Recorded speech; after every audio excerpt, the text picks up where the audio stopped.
You can be heard. There we go. Pull a little closer.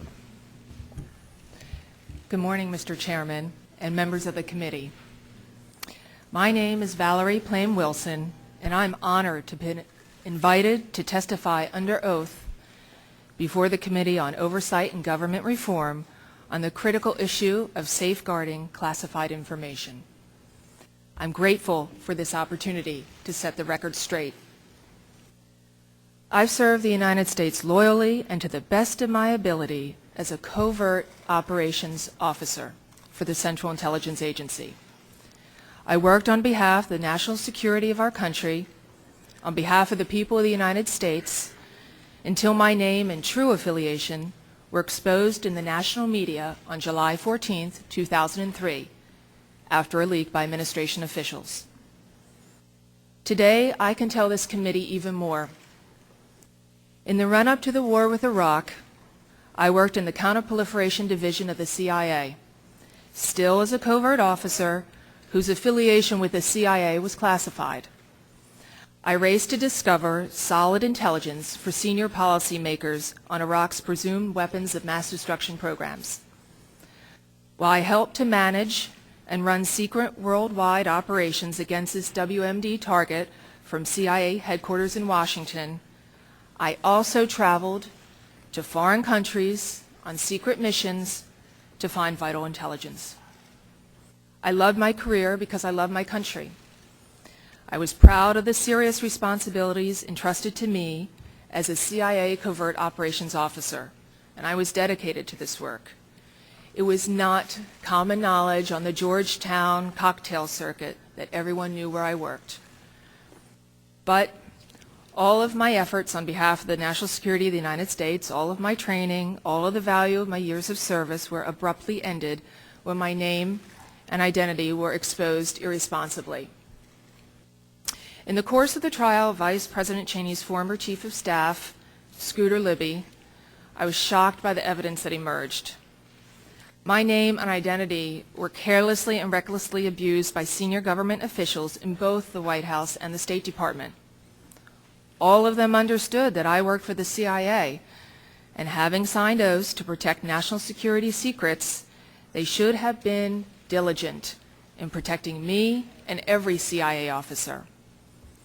The CIA goes to great lengths to protect all of its employees, providing at significant taxpayers' expense painstakingly devised and creative covers for its most sensitive staffers. The harm that is done when a CIA cover is blown is grave, but I can't provide details beyond that in this public hearing. But the concept is obvious. Not only have breaches of national security endangered CIA officers, it has jeopardized and even destroyed entire networks of foreign agents who in turn risk their own lives and those of their families to provide the United States with needed intelligence. Lives are literally at stake.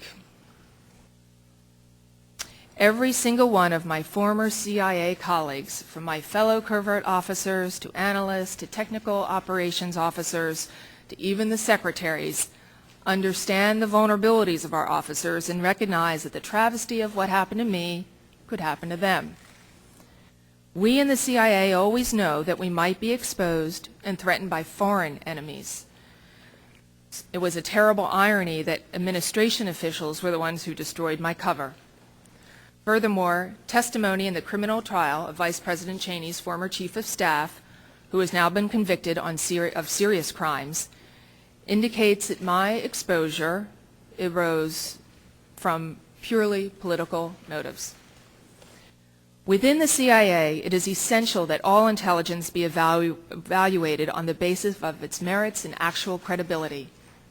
National security depends upon it.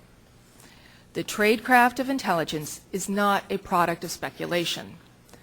I feel passionately as an intelligence professional about the creeping, insidious politicizing of our intelligence process.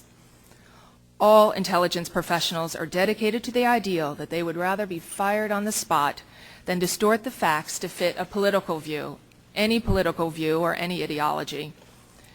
As our intelligence agencies go through reorganizations and experience the painful aspects of change, and our country faces profound challenges, injecting partisanship or ideology into the equation makes effective and accurate intelligence that much more difficult to develop. Politics and ideology must be stripped completely from our intelligence services, or the consequences will be even more severe than they have been, and our country placed in even greater danger.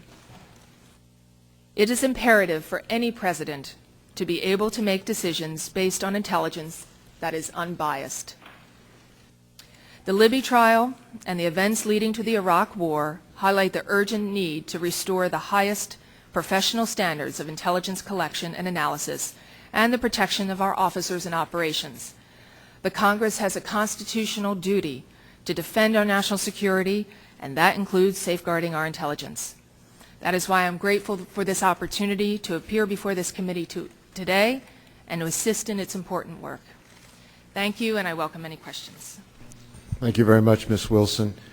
We'll now proceed with 10 minutes on each side, managed by the chair and the ranking member of the committee. For our first round, I want to yield 5 minutes to the gentleman from Kentucky, Mr. Yarmouth, to begin the questioning. Thank you, Mr. Chairman. Thank you for being here today, Mrs. Wilson. Our country owes you a great debt of gratitude for your service, and I think you're continuing that service today by appearing. I'd like to start by asking you about July 14th, 2003, the day that Robert Novak wrote the column in the Chicago Sun-Times identifying you as an agency operative on weapons of mass destruction, quote. But before I get to that, I want to ask you about the day before, July 13th. My understanding is that on that date, you were covert. Is that correct? On July 13th? I was a covert officer, correct. Without disclosing classified information, what does covert mean? I'm not a lawyer, but my understanding is that the CIA is taking affirmative steps to ensure that there is no links between the operations officer and the Central Intelligence Agency. I mean, that's simple. And you, as you said, and my understanding is that your work was classified for purposes of many of the regulations and the laws we're talking about. Your work was classified on that day, July 13th. That's correct. Did the July 14th column destroy your covert position and your classified status? Yes, it did. I could no longer perform the work for which I had been highly trained. I could no longer travel overseas or do the work for which my career, which I loved. It was done. And this may be a simplistic question, but the information that was disclosed in Robert Novak's column, is it correct to say that that is information that you would not have disclosed yourself? That is correct. How did you react when you learned that your identity had been disclosed? I found out very early in the morning when my husband came in and dropped the newspaper on the bed and said he did it. And I quickly turned and read the article, and I felt like I had been hit in the gut. It was over in an instant, and I immediately thought of my family's safety, the agents, the networks that I had worked with, and everything goes through your mind in an instant. What effect did the leak have on you professionally? Professionally? Well, I could no longer do the work which I had been trained to do. After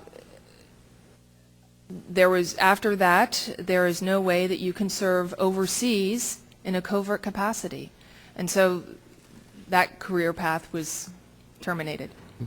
Did the leak make you feel that your entire career had been thrown out the window, essentially? Had been wasted at all? Not wasted, but certainly terminated prematurely.